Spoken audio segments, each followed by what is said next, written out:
안녕하세요. 5월 13일 수요일 심화국어 수업 고전문학 시간입니다. 등교 수업으로 여러분을 만나게 될 것을 기대했는데 아쉽습니다만 윈스턴 처칠 전 영국 총리의 말처럼 좋은 위기를 낭비하지 말아야겠습니다. 오늘은 수능특강 갈래복합에 실린 시가문학을 중심으로 노동을 소재로 한 노래와 사설 시조를 학습하도록 하겠습니다. 정약용의 보리타작은 한시를 우리말로 번역해 놓은 것으로 원제는 탐욕행입니다. 보리타작을 하는 농부의 모습을 통해 건강한 노동의 삶을 부각하며 자신의 삶에 대한 성찰을 담았습니다. 새로 걸은 막걸리 젖빛처럼 뿌옇고 큰 사발의 보리밥, 높기가 한 자롯에 보리밥에 막걸리를 반주 삼아 식사를 했어요. 밥 먹자 돌이켜 잡고 마당에 나서니 검게 탄 두 어깨 햇볕바다 반짝이네. 옹해야 소리내며 발 맞추어 두드리니 삽시간에 볼이 나달 온 마당에 가득하네. 주고받는 노랫가락 점점 높아지는데 보이느니 지붕 위에 볼이 티끌뿐이로다. 그 기색 살펴보니 즐겁기 짝이 없어. 마음이 몸에 노예되지 않았네. 마음이 몸에 노예되지 않았네 하는 이 부분은 도연명의 시 귀거래사를 용사한 것입니다. 도연명은 귀거래사에서 이제까지의 자신의 벼슬살이를 마음을 육체의 종노릇하게 한 것으로 여기며 전원으로 돌아가겠노라 선언하고 있거든요. 아무튼 여기까지는 건장한 농부의 모습과 보리타작의 광경을 묘사하고 있고요. 이어지는 뒷부분은 그 모습에서 느껴지는 자신의 감정을 담았습니다. 한시에서 흔히 보이는 이러한 기법을 선경후정이라고 하는데요. 한시의 영향을 받은 우리나라의 시조 창작에도 자주 적용된 방법입니다. 생각해보니까 지난 시간 이화의 월백하고로 시작되는 이조년의 다정가도 이런 선경후정의 구조를 가지고 있습니다. 이 노래는 작자 미상의 사설시조로 농부의 노래인 듯 싶습니다. 초장은 김매기, 중장은 뗄나무하기, 중장은 하루의 노동을 마치고 흥겹게 집으로 돌아오는 모습이 그려져 있습니다. 논밭가라 기음 메고 배잔방이 다임쳐 신들 메고 기음은 김을 매다는 논밭의 잡초를 제거하다라는 뜻입니다. 배는 옷감의 이름이고요. 잠방이는 칠부바지, 일할 때 입는 작업복을 가리키죠. 다임은 데님인데요. 격식을 갖춘 남자의 옷차림에서 바짓뿌리를 돌려 묶는 용도로 사용하는 끈을 말합니다. 그것을 가지고 집신을 이렇게 돌려 묶었어요. 오늘날 우리가 걸음걸이가 익숙하지 않은 어린 아기들 외출할 때 신을 신기고 그 신이 벗겨질까봐 끈으로 빙 돌려 묶어주는 것처럼요.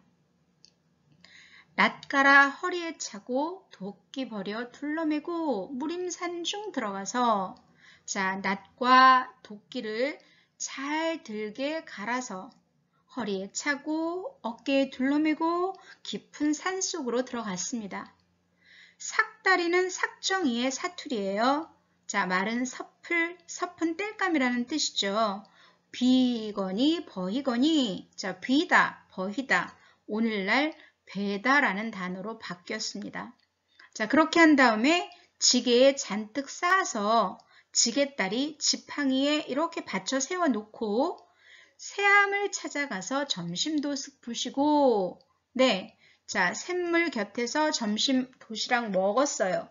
그리고 부신다는 말은 여러분 절에 가면 자기가 음식을 먹은 밥그릇 마지막에 물을 부어서 깨끗하게 그 음식 밑에 있는 찌꺼기까지 다 마시잖아요. 그게 부시는 거예요. 그렇게 한 다음에 곰방대를 톡톡 떨어 입담배를 피어물고 콧노래 부르면서 잠깐 잠이 듭니다. 낮잠을 즐기는 거죠. 그러다가 석양이 재 넘어갈 때 하루의 해가 고개 너머로 질 때 석양녘에 어깨를 추이르며 자, 어깨를 추이르는 건 여러분 생각해 보세요. 지금 뗄나무를 잔뜩 해서 지게 위에 쌓아 놓았잖아요. 무거울 거란 말이죠. 여러분들 배낭 등에 맬 때요. 좀 무거울 때 어깨를 이렇게 움찔움찔 하면서 제자리 맞추도록 이렇게 하는 행동 있잖아요. 그게 추이르는 거예요. 그리고 긴 소래 저른 소래 하며 어이 갈고 하더라. 자, 긴 소래 긴 소리. 이것은 장가, 가사의 별칭이죠. 자, 저른 소래, 짧은 소리, 단가, 시조의 별칭입니다. 그러니까 가사건, 시조건 모두 노래라는 뜻이잖아요. 그러니까 어쨌든 노래를 부르면서 어이 갈고 하더라 라고 얘기하는데 이 어이 갈고는 탄식이 아니고요. 이제는 집으로 돌아가야 할 시간, 뭐 이런 의미로 받아들이면 적절할 듯 싶습니다. 노동을 하는 건강한 삶의 농부의 모습이 연상되는 작품이었습니다. 이 휴일에 저곡, 전가, 팔곡 살펴보겠습니다. 저곡은 동네 이름, 전가는 다른 말로 농가, 팔곡이니 전체 8수로 이루어진 연시조라는 것을 짐작할 수 있습니다. 작자인 이휘일은 성리학을 연구한 학자인데요. 벼슬을 하지 않고 향리에 묻혀 산 인물입니다. 그가 밝힌 이 시조의 창작 배경은요. 나는 농사 짓는 사람은 아니나 전원에 오래 있어 농사일을 익히 알기에 본 것을 노래에 나타낸다. 비록 그 성향의 느리고 빠름이 절주와 격조에 다 맞지는 않지만 마을의 음탕하고 태만한 소리에 비하면 나을 것이다. 그래서 곁에 있는 아이들로 하여금 익혀서 노래하게 하고 수시로 들으며 스스로 즐기려 한다. 라고 밝히고 있습니다. 팔수로 이루어진 이 시조는 농가의 춘하, 추동, 사계와 하루의 셋대, 즉 새벽과 낮 그리고 저녁의 장면으로 구성되어 있습니다. 제1수는 서사에 해당하는 부분으로 풍년을 기원하는 내용을 담고 있고요. 자, 살펴보겠습니다. 세상에 바린 몸이 견무에 늙어가니, 자, 세상에 버린 몸, 세상에서 버림받은 몸, 즉 벼슬하지 않음을 나타내는 상투적 표현이죠. 견무에서 늙어가니, 자, 밭일랑과 밭고랑, 즉 농촌을 뜻합니다. 자, 밖견일 내모르고 하나일 무사일고, 바깥일은 세상일, 벼슬의 세계잖아요. 그건 내가 모르고 나의 하는 일은 무엇인가 자문하고 종장에서 자답합니다. 자, 그 답은 바로 우국성심, 정성스런 마음으로 나란 일을 염려하는 것, 그게 바로 내가 하는 일이에요. 자, 그 마음으로 연풍, 풍년이 들기를 원하노라. 제2수 농가의 봄 장면입니다. 농인, 농부라는 뜻이죠. 자, 농부가 와서 말하기를 봄 왔네 밭에 가세. 우리 옛선조들은 둘에 품앗이의 풍속이 있었잖아요. 그래서 앞집 사람은 쇼보, 쟁기를 잡고 뒷집 사람은 따보, 농기구의 이름입니다. 따보를 내놓고 품앗이를 합니다. 두어라 내 집부터 하랴 남하니 더욱 좋다. 자, 내 집부터 하겠는가 다른 사람 집부터 하니 더욱 좋구나. 이렇게 노래한 거잖아요. 자, 서로 양보하는 모습 아름답네요. 제3수 농가의 여름입니다. 여름날 더운 적에 단따히 부리로다.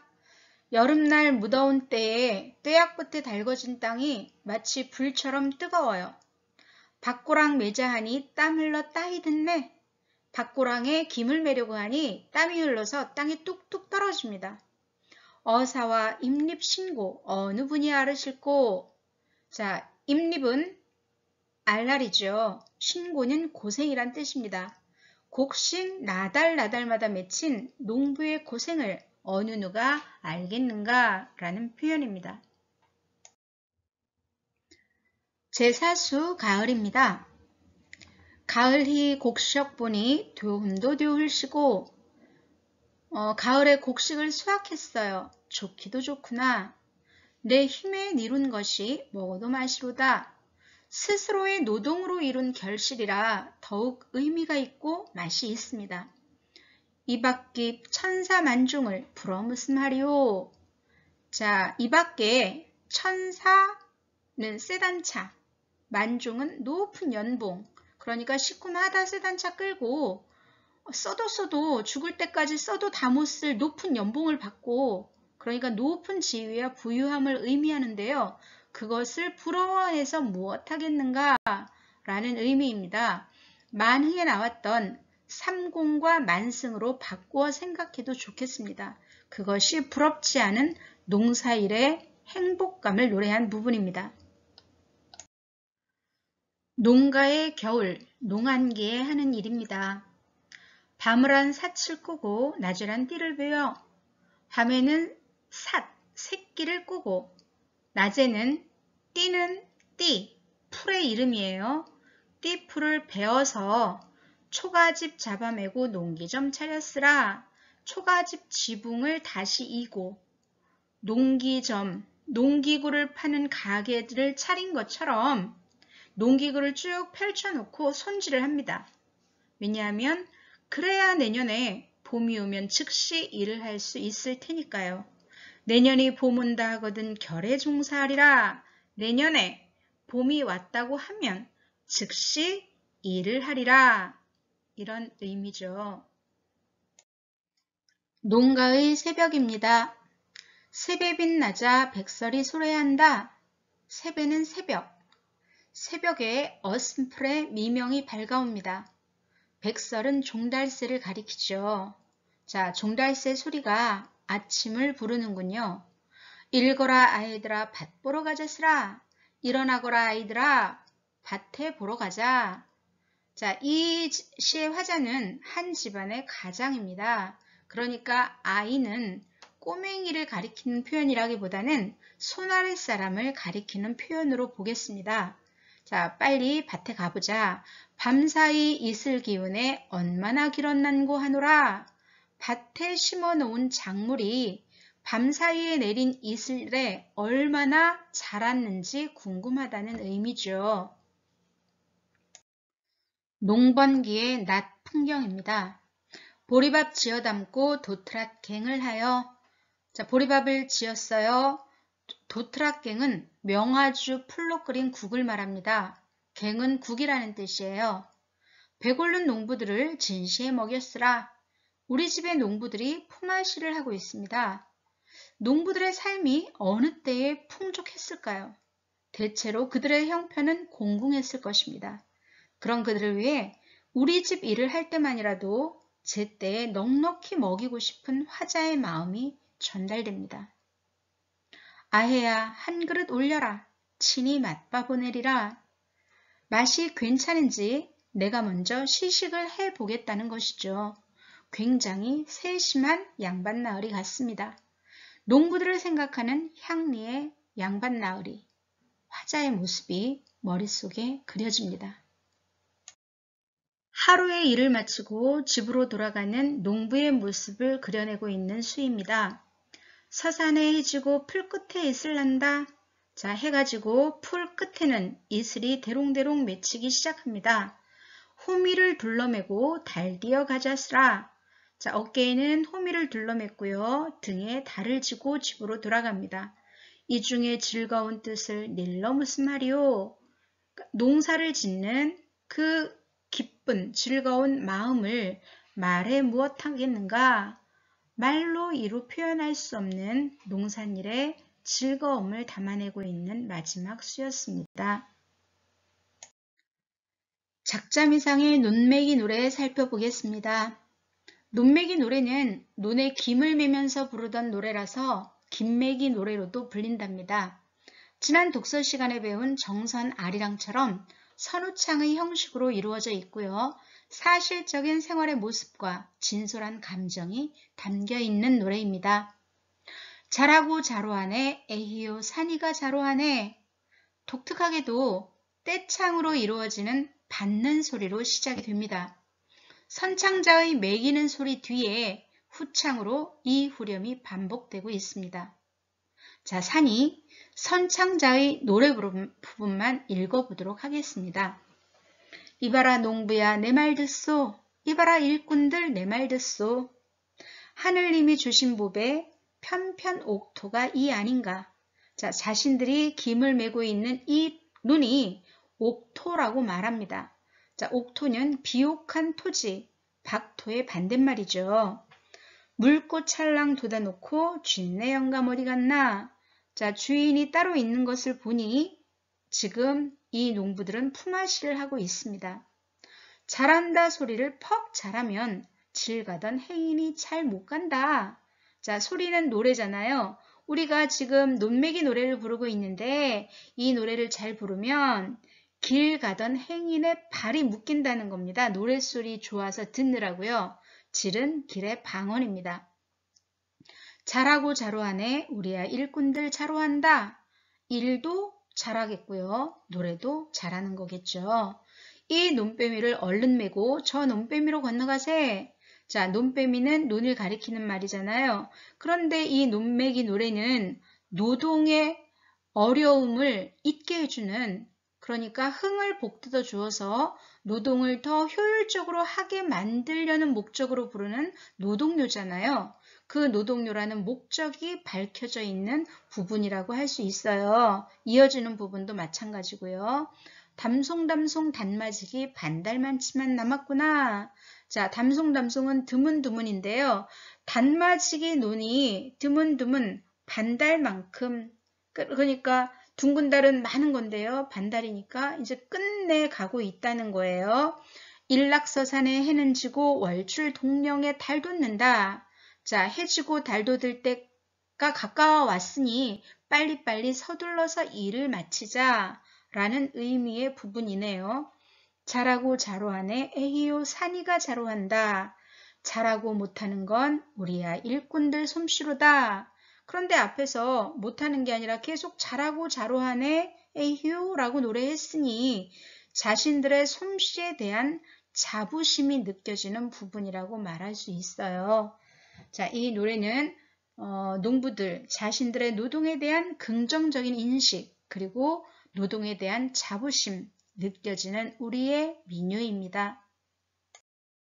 이 시간에는 정약용의 한시, 보리타작과 작자미상의 사설시조, 그리고 이효일의 연시조, 민요, 논매기 노래를 통해 건강한 노동에서 오는 신성한 즐거움을 느낄 수 있었습니다. 다음 시간에는 사설시조들을 통해 우리 민중의 또 다른 면모를 살펴보겠습니다.